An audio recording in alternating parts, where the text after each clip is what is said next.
Hey everybody, what is going on? Hexlex here. I got another Master Duel video for you. So, this whole, week or so, I've kind of just been trying to focus on getting out some deck profiles, especially ones that I haven't covered as consistently as I'd like to. We banged out Baronne de Fluer, Labyrinth, Tier Limits, and now we're on to Swordsoul Tenyi.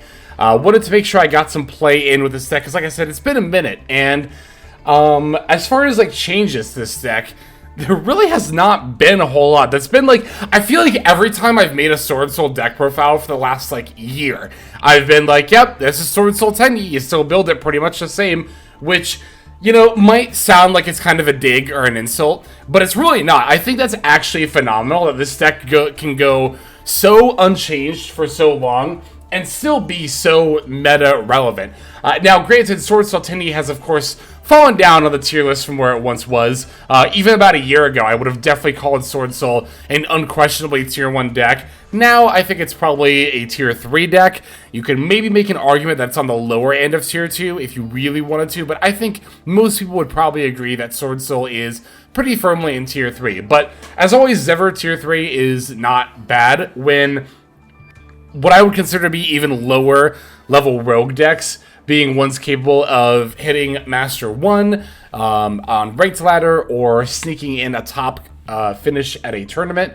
Yeah, you gotta figure that tier 3 is a very, very good place to be. Tier 3 decks are ones that I would pretty regularly expect to see in Master 1 and or in tournament top cuts. And indeed, if you look at tournament top cuts in particular, you will notice that Swordsoul Tenyi is definitely still showing up fairly consistently in those tournament finishes as well there. So, yeah, I mean, I think as far as the build goes, well, we do actually have a third Longyuan now, which is really cool. This card finally went back to 3 relatively recently, from what I remember. I think it was the last ban list even.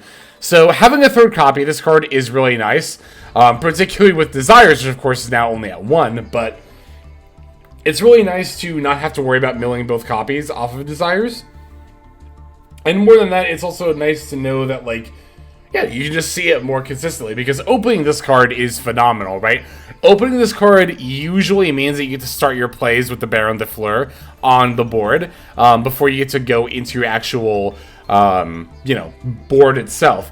And also what it means is that you'll often get to add the Emergence to search Protos off of the Shenging, because normally this would end up adding the Longyuan there. So, yeah, it's very nice. Of course, in addition to Baron, there is also the Qixing Longyuan that you could go for on turn 1 as well. I tend to go for this one more if I'm doing my combo line and then I end with the level 10 synchro, right? Then I like throwing this down. Especially good in this format, by the way, where if your opponent activates Wakaushi in the Pendulum Scale, or one of the field spells, if they're on Monadium, to add a card, you can chain the Qixing Longyuan effect to banish one of those cards. And, yeah, as we've talked about, I think we talked about it in, oh, it would have been the the Super Heavy Samurai video, right? We talked about using Sarutobi's quick effect spell Trap Pop to disrupt a lot of stuff in this meta, effectively acting as a negate. And of course, the same will be true of the Qixing Longyuan's ability to banish a spell or trap card when it's activated as well. The effect might not inherently negate, but again, if you're targeting Wakaushi in the Pendulum Scale, or one of the Vise's field spells trying to add a card, you will end up effectively negating the ability, because of course, those kinds of spell cards have to remain on the field in order to fully resolve. So, good stuff there. Yeah, I think the only other real major change I made to this build is, of course, as always as ever, in this meta, we gotta have the Droll and Lockbird, right? It's just so good. And the other nice thing about Swordsoul is that Droll and Lockbird is not good against this deck, pretty much at all. The only thing it's good against is stopping the Swordsoul Emergence, right? I guess if you start your turn with Emergence for Mo Ye and they Droll, then you don't get to draw or search here. So that would be pretty bad. But, I mean, other than that, it's if they use the Droll, again, I guess if you add Emergence off of the Shenging and then they Droll, I guess that's not ideal either. But again, a lot of the time you're just going to be adding the Longyuan off of the Shenging anyway. So it's you know, it's fine. It's how Ash Blossom is traditionally not that great against Swordsoul, because they just don't tend to always do a lot of pulling from deck as part of their combo lines. I think a lot of Droll and Lockbird a lot of the same way. Is not guaranteed to be as good against Swordsoul by any shot as it is against a lot of other decks in the meta right now. But yeah, the extra deck is still the same as well. I would consider the Psychic End Punisher slot to be a flex spot. So if you want to include the level 9 Xiao Fang, you could definitely include that as well. But I think Pep, while it doesn't come up as often, I mean, to be fair, Xiao Fang never comes up either. I talked about this in our Swordsoul deck profile that we did with Foxy Laloon. Definitely check that out if you're interested in hearing me talk about this deck with a Swordsoul expert. But yeah, she and I were talking about Xiao Fang in that video, and it's like, yeah, I don't think I've ever summoned Xiao Fang in an actual Swordsoul deck. Not since, like, Halcdon days, right? So, Psychic End Punisher can be made using, like, a 7 and a Swordsoul token, so level 4 tuner. And, yeah, I mean, again, that doesn't come up super duper often, but, it's still a very, very powerful tool to have in your arsenal for when that does potentially come up, so... yeah, I don't think as far as the build goes, I have too much more to say, so let's just go ahead and break it down card by card, and then we'll look at some gameplay. So we are on 2 Droll and Lockbird, rather. 2 Tenyi Spirit Adhara, 3 Maxx, 3 Ash Blossom, and a Joyous Spring. 1 Tenyi Spirit Shthana. I love this card in this deck. I think this is pretty much a mandatory include. It is optional, but with this you can use the Heavenly Circle to dodge Imperms and Veilers against your Mo Ye. So, Tenyi Spirit Shthana, highly recommend playing a copy. Oh, and for those who don't know how to do that, by the way, when you go to normal summon Mo Ye and activate the effect, if they chain Veiler or Imperm, you can chain Heavenly Dragon Circle, sack the Mo Ye to special summon the Shthana, or sack the Mo Ye to not special the Shthana, but add it from deck to hand. The Mo Ye will then resolve because it's no longer on the field. You'll summon your Swordsoul token, then you can special the Shthana and then sync for 8 that way. So, but anyway, we have 1 Tenyi Spirit Shthana, 3 Swordsoul of Mo Ye, 2 Swordsoul of Taia, 2 Incredible Ecclesia, the Virtuous, 3 Swordsoul Strategist Longyuan, 2 Tenyi Spirit Vishuda, 3 Tenyi Spirit Ashuna, 1 Nibiru, the Primal Being. We got 1 Archnemesis Protos, 1 Pot of Desires, 3 Swordsoul Emergence, 2 Called by the Grave, 1 Crossout Designator, 2 Heavenly Dragon Circle, 2 Infinite Impermanence, and then 1 Swordsoul Blackout. That's going to be our main deck. For the extra deck, we are on 1 Yazi, Evil of the Yang Zing, 2 Baxia, Brightness of the Yang Zing, 1 Draco Berserker of the Tenyi, 1 Adamancipator Risen Dragite, 2 Swordsoul Grandmaster Sheng Ying, 1 Baronne de Fluer, 1 Swordsoul Supreme Sovereign Sheng Ying, 1 Swordsoul Sinister Sovereign Qixing Longyuan, 1 Psychic End Punisher, 3 Monk of the Tenyi, and then 1 Shaman of the Tenyi. That'll do it for our list. Let's see these games. Alright, we're going to start off with our first duel against Mannadium.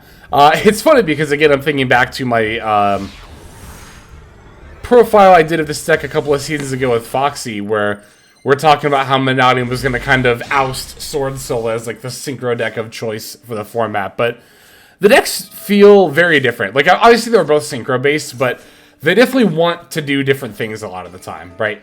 So anyway, I'm going to open with Desires into probably just one of the best possible going first hands you could ever have. Since I do have the Longyuan and follow-up plays, I'm going to start with the Baronne de Fluer on the board. Especially because I'm remembering when I was actually playing this duel, I did notice that priority was getting passed to my opponent as I was doing this initial setup. I wasn't sure if they had a Maxx they were hanging on to for way long for some reason, or if it was an Imperm or an Ash or what, but I just wanted to not deal with it. Definitely just don't want to deal with it. So I'll put the Baronne de Fluer on the board here. Ecclesia is going to pop off here to summon the Mo Ye. One thing you do have to consider a lot of the time, yeah, is the Imperm, right? So, you'll notice I did not actually activate my Baronne's ability, even though I went out of my way to make her first. You know, you're thinking, well, Hex, what's that all about? You went out of your way to set up the Omni Negate and then didn't use it on the Imperm. Why not? The reason I chose not to do it here is because I already have the ability to summon Protos with the Mo Ye being negated, right? I, of course, am just going to banish the Mo Ye, as well as the Ecclesia and the Longyuan out of my graveyard there. So, In that regard, right, I'm already going to have the Protos plus Ash Blossom, and my opponent's already down one card. So if I have the Omni on top of that, I'm actually feeling really, really good about my ability to stop whatever my opponent's up to. I'm thinking about if I had let it resolve on the other hand, right? Or if I had not let it resolve, if I had used my Omni Negate against the Imperm, then I would have got to have summoned the Longyuan, or the Shenying, which I would have gotten the Droll, and then here I would have added a Blackout, because I already have, like, literally everything else, right? I guess in that regard, if I think about it that way, Shenying is a monster negate, Blackout, I still have the Protos. I think you can make an argument either way. I chose not to let it resolve here. I don't think it would have been bad to have negated it either. I really do think you can make an argument for either setup, but I really value Omni Negates, especially in this meta. It's really hard to know if a monster effect negate like Shenying's is going to be enough to stop whatever your opponent's doing, and a lot of times it's really not, right? So this is an interesting setup here. So when my opponent went to activate Foolish Burial Goods, I'm 100% letting that resolving, because my first thought was tier limits. I'm like, well, I've already called Dark with Protos. And yeah, then they just sent, what, Scareclaw Arrival? And I'm like, okay, yeah, no, I'm still 100% fine with that. Especially, yeah, if the follow-up is to set a bunch of cards, then I don't know if I understand ramming Ash Blossom into Baronne there, but okay. I was like, maybe they want to put it in the graveyard to, like, I was trying to figure out why. Especially now, as, like, knowing that they're on, yeah, Manadium, I'm just like, I don't really know what was up with that. But, in any case, I guess that's going to be good enough there. So, yeah, I think in that situation, you really could make an argument for either case of either negating the Imperm or not with the Baronne de Fluer's Omni Negate. I opted not to because I value Omnis really highly. Again, it's just hard to know if the Shenying's Negate was going to be enough. Also, like, yeah, I would have Blackout as well, but, like, they might destroy Blackout before it's useful or something weird like that. I don't know. So I figured I would just play it safe, and that ultimately ended up paying off really, really well. I mean, to be fair, I was going to get to Protos either way, and Protos definitely carried, I think, a lot of winning this duel here, but at the same time, could make an argument the Omni definitely helped. But anyway, we of course have a couple more games to check out. Let us go into the next one here.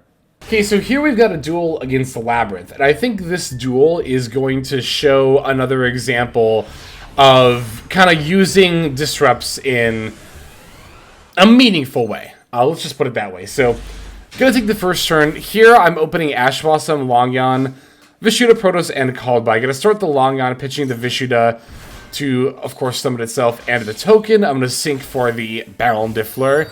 But unlike last time, I'm not going to really get to extend much here. I'm going to pretty much just end up setting Called By after I burn my opponent, of course, and then passing back over to them. One interesting thing to note is that if this Ash Blossom were a Droll and Lockbird, or a Maxx, or a Tenyi Spirit Shthana, or even, I mean, obviously, Mo Ye would have been phenomenal, but even if it was a kind of like random normal summonable monster, I could have normal summoned that monster and then banished it and these other two cards in my yard for the Protos.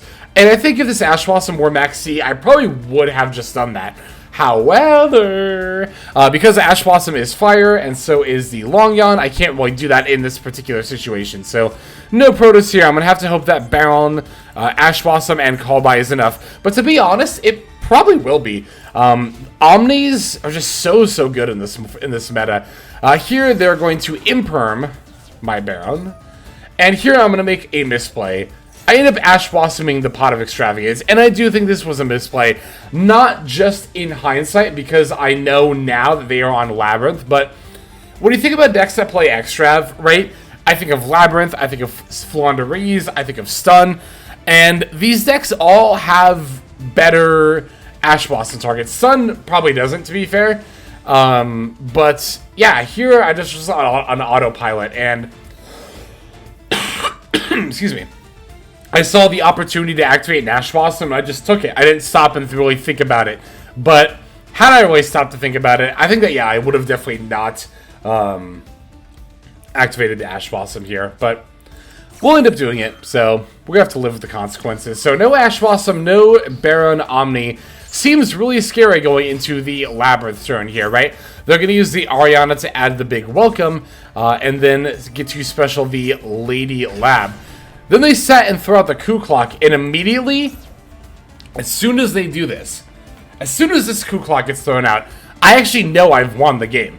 That might not seem very intuitive, but I get to call by the Coup Clock. That part does seem intuitive, but you might be asking, well, Hex, is that really enough to win the duel for you from here? They still have advantage up on you, and you still need to top deck something live to have further plays. But the answer is yes, because by called buying the Coup Clock here, I get to stop them from using the big welcome now, which will stop them from setting up the trap card with the Lady Lab. I imagine they would go for Dimensional Barrier to call Synchro. Also prevents the Ariana from bouncing back, also prevents the Lovely from coming out. And now I'm thinking about moving into my turn.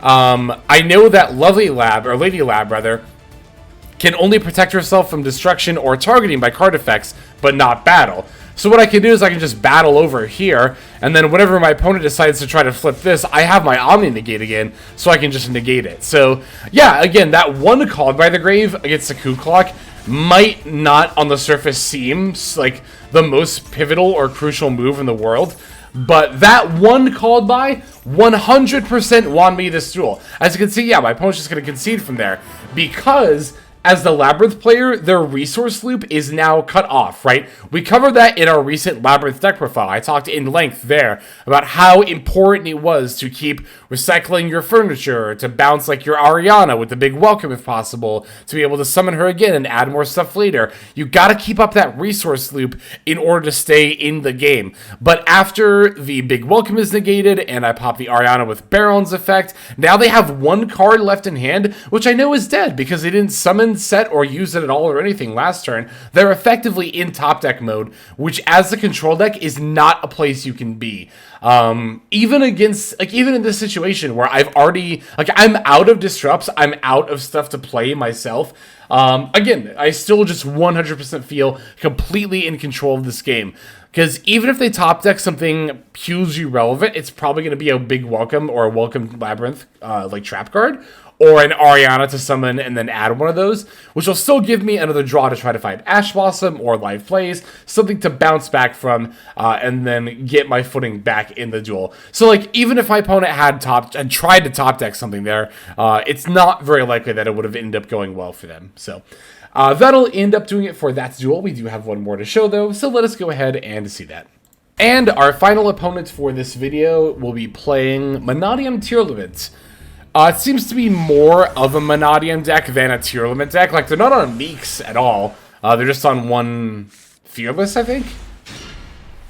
As well as 3 Rims and a reframing and all that fun stuff. So, here we get to go first. Going to lead with the Desires. Opponent's going to chain Maxi, which normally I'd be like, oh, that's a weird time to chain Maxi. Also, let's see what we banish off Desires. Yeah, nothing. 2 Mo Ye's and the Protos, which is, less than ideal, but nothing too terribly crazy. Oh, both Adharas, which will be worth noting here in just a minute. But, yeah, no, they want a Maxi now in case I rip Ash Blossom with the Desires. Too bad for them, I just already had the Ash Blossom anyway, so, haha. But, no, definitely not a bad time to use Maxi at all. Desires resolves, getting me Ashuna and another Maxi. Definitely not ideal, but what I can do here is link Ashuna for the Monk of the Tenyi, right? Then special summon the Vishuda, and then my plan was to activate Ashuna's effect to summon Adhara, and then go for Shenging that way. Except, oops, guess who forgot to check their Desires banishes? Well, actually, no, I remember this game now. I did check my Desires banishes. I just didn't notice that both Adharas were in here. I thought I still had one in the deck, but no, they're both here. Which is not good. So I have to pull out Shthana. Definitely not ideal, but I can, if nothing else, normal summon the other Ash Blossom here. And I decided to go for the Qixing Longyuan instead of the Baronne de Fluer here. The reason I went for Qixing Longyuan and not the Baronne is because I already have the Maxi, so I didn't feel like having the Omni was as important, since I already have a potential turn ender right here, plus having the multiple disrupts I felt like could potentially end up being pretty useful here, so. And here, of course, we're going to start with the Pearl Rhino. And as I touched upon earlier, the Xixing Longyuan is really, really good for this. Being able to banish these field spells that Manadium really likes to try to use to add their stuff from deck to hand. Okay, they're going to... That was Rhoda for the Rim, normal Rhino Heart after activating Scream. Going to wait on this Maxi here a little bit. They did mill a Keldo, which is worth noting, as well as the Havness, of course. Oh, and Tear Cash, too. Also a little bit scary. More than a bit, actually. So I'm going to chain the Maxi to Tear Cash. They're going to chain Rim Heart, popping their own Rhino Heart. Makes sense, because they probably want to do that at some point anyway, and this will subvert one of the draws there. Tear Cash, will a couple more cards. Havness fusing with the Rhino Heart for Kikalos here. Definitely makes sense. That's one hell of a Maxi draw. They are still under the sea. They get to resolve a bunch of effects here, but I do get to resolve my Xixing Longyuan effect to banish the Kikalos here. That'll stop them from sacking it to mill 5 to summon Tear Cash to mill 3 more, right? So, looks like they're sending the Fuser, the Shiren there. Wheeling Tear Cash back to hand, that's fine. And then, yeah, they just concede. Because, like, here's the thing, right? Like, my board might not be super impressive, but in order to try to topple it, they're going to have to play really, really aggressively into the Maxi. And, like, even if I didn't have the Nibiru here, I think that they still wouldn't have been able to win the duel on this turn. It would have given me too many draws outing my board to not win the game, right? Normally, I talk about playing into Maxi if you have the attack, if you're going second, if you're able to do battle. But that's also assuming that you can also win the game that turn. Because, again, it doesn't really do much good to clear my whole board if you pass back to me and I have, like, 10 cards in hand, right? Like, I'm always going to be able to come back there. So, it's always a fine line that you ride when it comes to playing around the bug. But yeah, here I think my opponent conceded just because, like, they could out my board, and even if I didn't have Nibiru, it still wouldn't be enough for them to actually win out from there. So yeah, I think that's going to go ahead and do it for this video. Thank you so very much for watching these games. Hope you enjoyed them. Let us go ahead and move now to our outro. Hey everybody, thank you so much for watching all the way to the end of the video. That means a lot to me. It's also a great way to support the channel, so thank you very much in that way as well. If you're interested in supporting the channel in other ways, like the very special patrons that I am thanking here, you can do so by checking out some of the links in the description. One of those goes to the Patreon, where you can join these fine folk and support the channel that way. I do post daily content over on Patreon, so you do get something for supporting there. And if you're interested, I also have a coaching tier option as well. Details again will be on Patreon in the link below. Also in the description linked below is my Twitch page where I stream a few times a week. You can go ahead and check that out, follow or subscribe over there if you ever want to catch me live. You'll also find my second YouTube channel if you feel like subscribing over there to watch some of the Twitch VODs as well as some additional non-Yu-Gi-Oh related content that I make over there. Again, any of those links you want to check out is all a great way of supporting. But again, even if you don't do that, just watching was also a fantastic way to support. And once again, I have to thank you so very much. But in any case, this is Hexlex. I'm going to be signing out, and I'm hoping you have a fantastic day.